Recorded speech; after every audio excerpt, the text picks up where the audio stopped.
Welcome back. It's time we go to the border. You know, one of the things I really do enjoy about being out there is I am going to attract a lot of government workers. And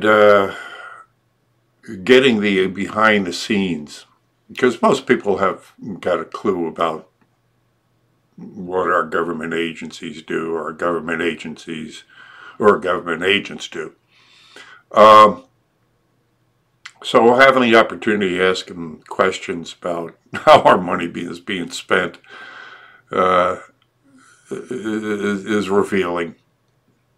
And for the most part, what I find out there that are, you know, people go into government they do it because they want to help our country. Not all of them are in there just to be sucking civil servants. And this couple right here works in customs, and you're going to find out more about how customs operates and what's going on here than you probably have ever known. I certainly learned a few things. So, and of course I couldn't help myself, and I don't know, there's something wrong with me. I always, I was going to tangents. They brought up 9/11, so I went into 9/11 on them, and I do this because I feel when people are in the government, perhaps they might have a stronger impact or a bigger impact if they get exposed to the truth. Now, these people are already pretty much aware. I mean, they burned up the New World Order, and they're aware of the globalist agenda. But they were skeptical of 9/11, so I gave them some information that hopefully maybe open up a door to. But anyway, I hope you enjoyed this video. I hope you learned something. And if you do like it, of course, hit that like button, and if you care, you will share it. And I need your support in a lot of ways. Right now, I would like you to pray for me. The home I am currently living in is under, it's under threat. And there's a court case coming up today that we have to win. So, and other than that, I could use your financial help. And I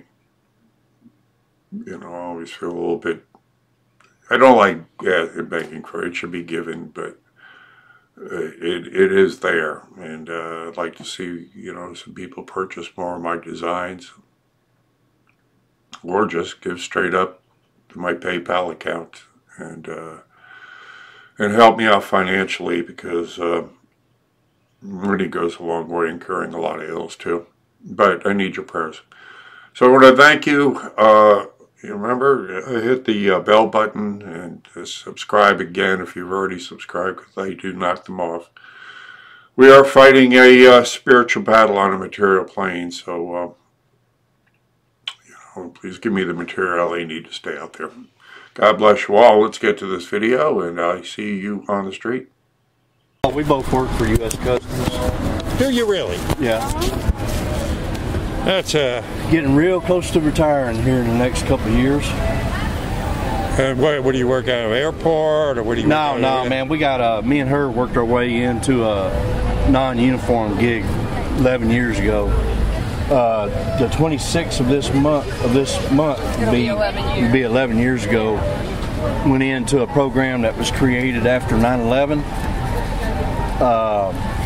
Just to put it in a nutshell, when 9/11 happened, all the borders were closed, the seaports were closed,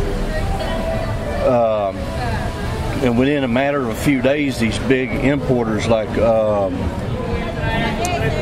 Walmart, Target, All the big companies that import a lot. You know, their store shelves were running out of product because the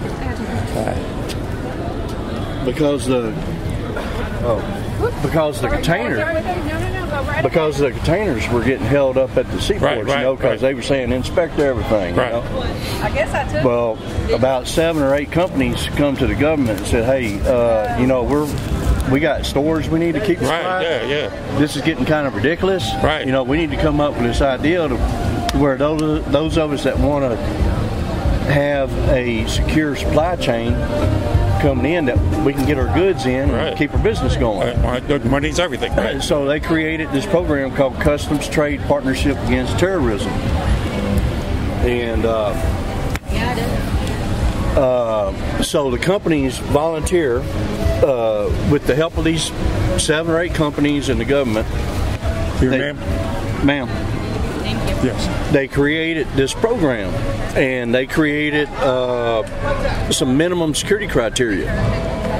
And so the companies volunteer to get on board this program, and they sign an agreement saying that they will implement the security procedures within their supply chain from origin until it arrives in the U.S. And so anyway, this program needed, for most people, for the common folk to understand, it's known as an audit, but we don't like to call it an audit. We're security specialists, and we every 4 years. In 2006, they finally passed the SafePort Act, and which governs our program, sets the rules. And so all the partners, we call them partners, the people that volunteer to come on board and implement these processes in their supply chain.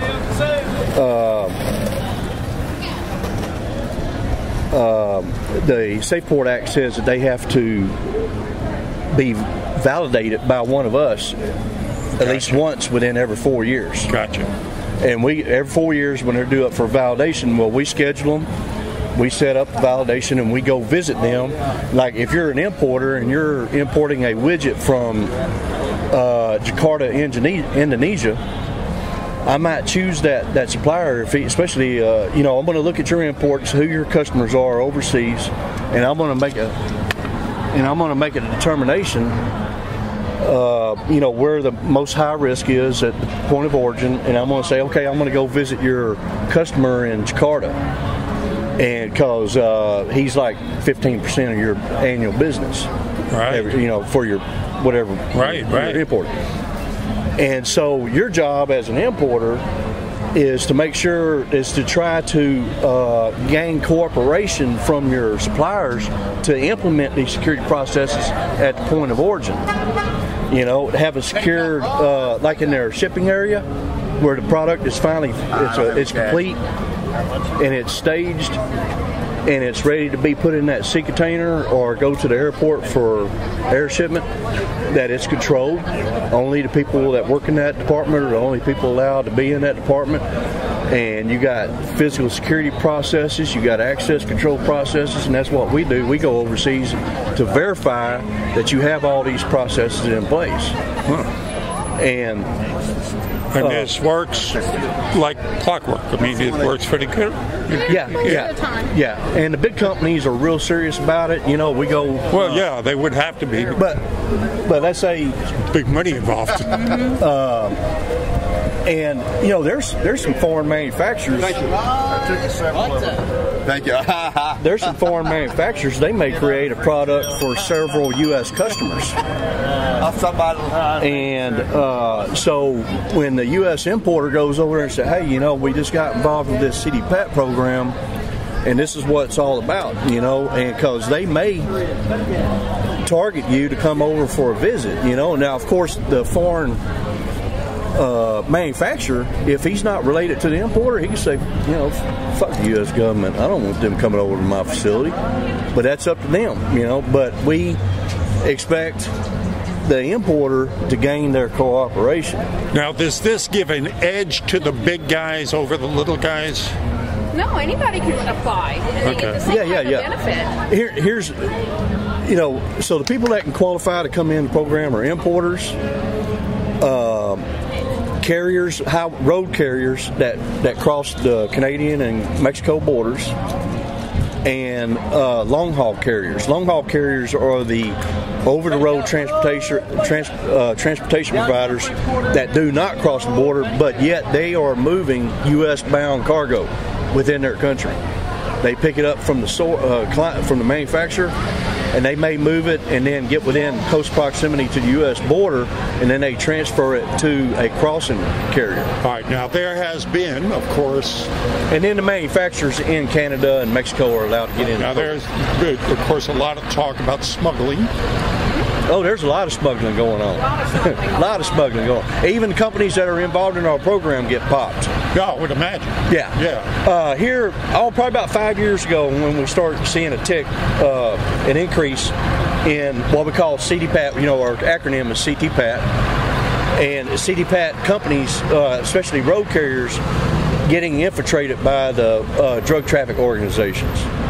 Because they're going, wow, these CDPAT companies, they're not scrutinized security-wise so much by U.S. Customs because they're supposed to have all these security procedures. It would make sense that the drug guys would want to get into the less scrutinized. Right. Well, they tried to, but, now, there for a while, the ports of entry on the land border, they were only x-raying the trucks that were not CDPAT. But now they've got to a point, they got enough equipment out there now that they're doing virtually. Now I'm going to get a little convoluted here. No, go ahead.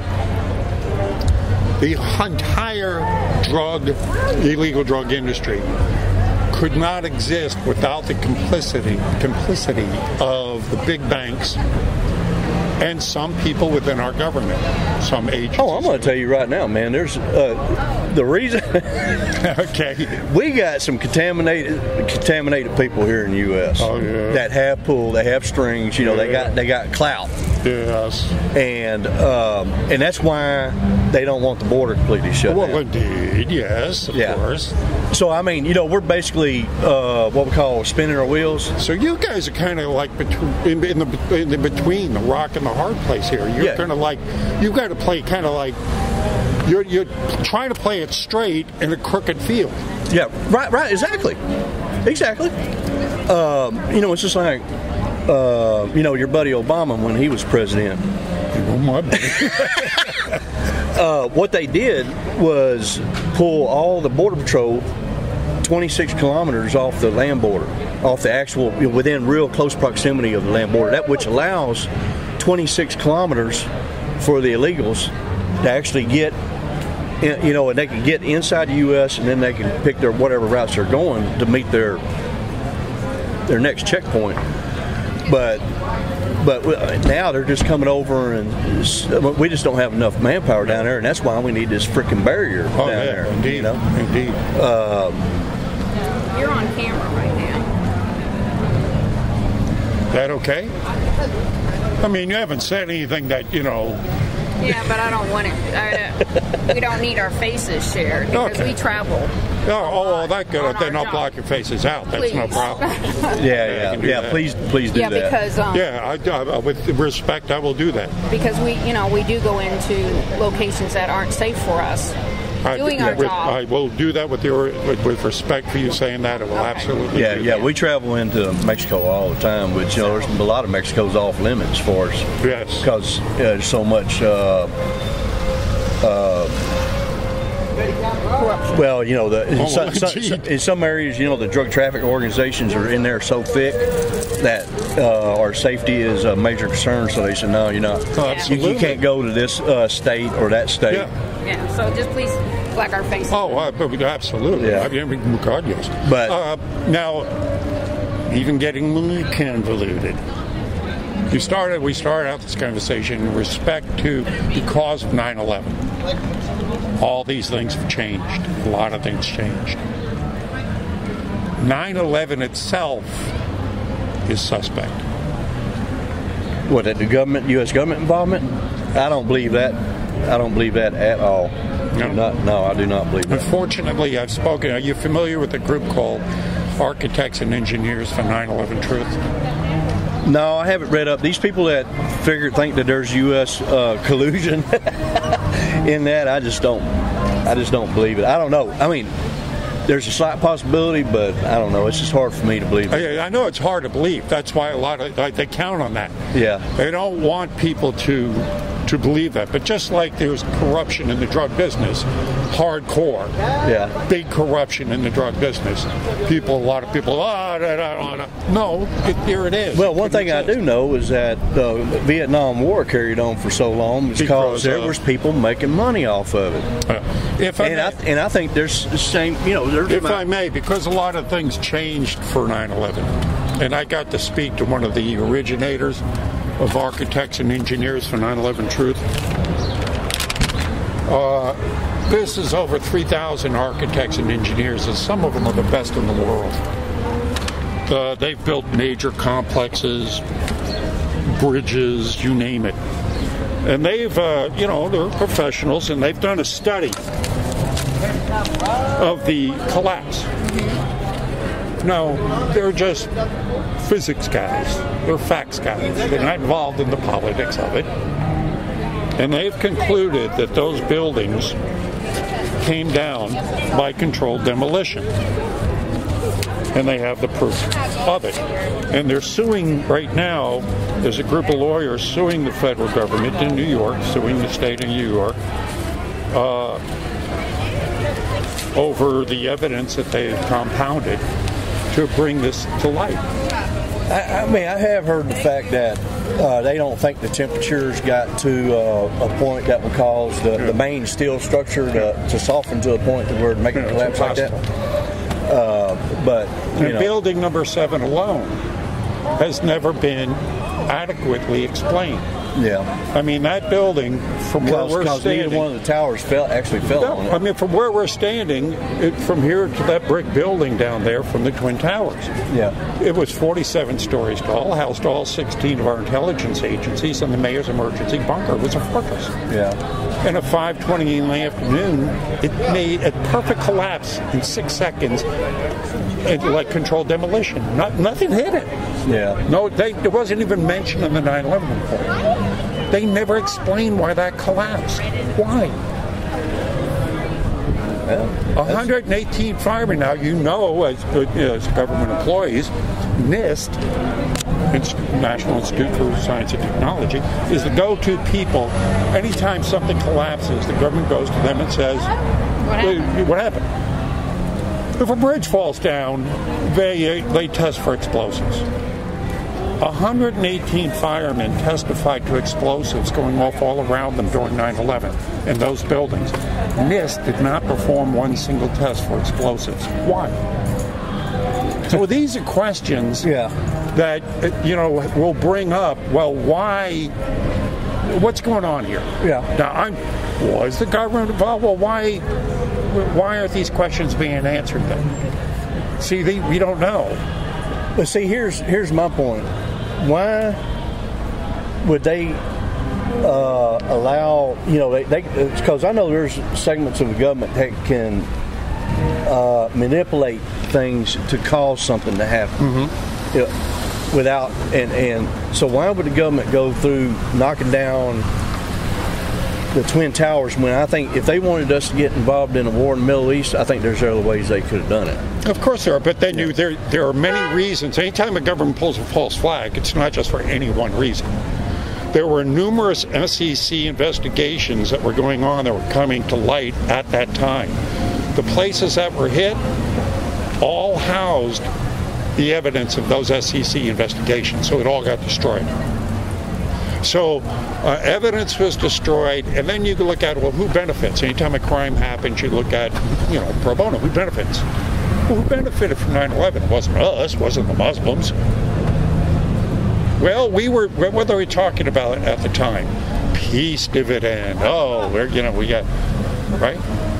We're a war economy. We always need an enemy. So who benefited? It was a military-industrial complex and the national security state. Everything changed that day. Like you mentioned, all of a sudden, all of the rules changed. Rules are implemented, more security. So everything was boosted up The money was put into places that it was being taken out of. Yeah. Government employees do not like losing their jobs. Yeah.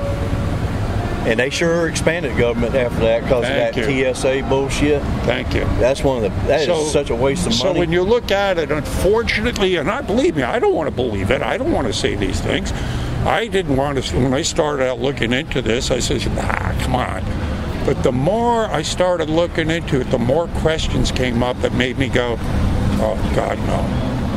Oh, God, no. And so when you look at it, so I say, hey, everything changed that day. And it did. It changed for you, it changed for us, it changed for all of us. Mm-hmm. And so, you know, if the government's corrupt in one area, they can pretty much go anywhere. And they really don't give a damn about us. They don't care how many people they kill. Yeah, there's a lot of people up in the world order people.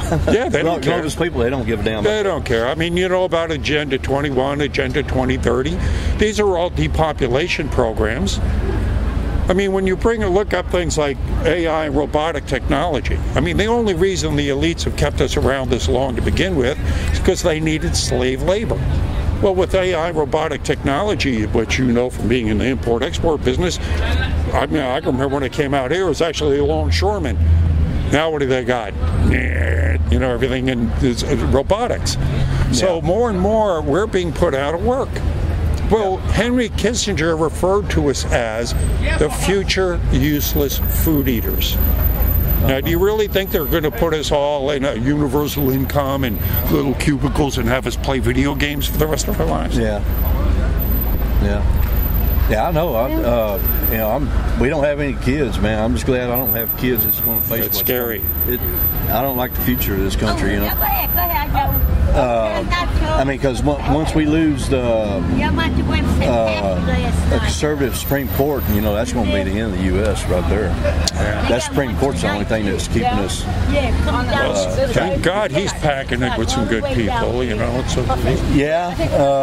That guy, that Chief Justice that Bush put in there, man, he's kind of. No, he's snaky. He's snaky. Yeah, you don't know. Roberts, you don't know what side of the fence he's going to fall on. No, I think he's a globalist. I think he's proven himself to be that. He's in. Yeah, first thing he did when he got in is voted for Obamacare. Come on. Yeah. When he could have killed it. Yes. Would have killed it forever. I mean, right there, that said, okay, that does it. Yeah, that was a big disappointment. You know.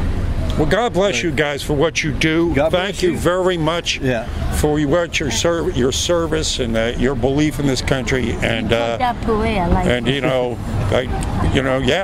keep the faith, man. I think we're gonna, God, man, God and country. Yeah. God and country.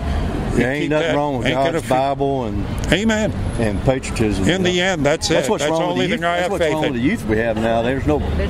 They're allowed to do whatever they want to run the schools. But I see a pushback in the sense that the left is going so far over the board. Yeah. I mean, when they start talking about infanticide and you got the trainee book tours coming in. Sickening. I mean, that's. Yeah, I know. Even people that I know that are central leftists are going, no, enough of this anymore. That's all part of the globalist agenda, though. Absolutely. It's the deterioration of society. Read the Bible. Yeah. Wow, well, thanks again. Thank you. Pleasure talking. God bless you. And, yes, that's a given. You will not be seen. Hello, darling. Well, there you go. Hope you enjoyed it. On the streets. And again, if you like it, you like it. If you care, you share. Subscribe if you haven't already. Subscribe again if you already have. And please, go get yourself a 9/11 t-shirt or cell phone cover and, make people aware of that, because the truth is the cleanser. So, God bless you all, and see you on the streets.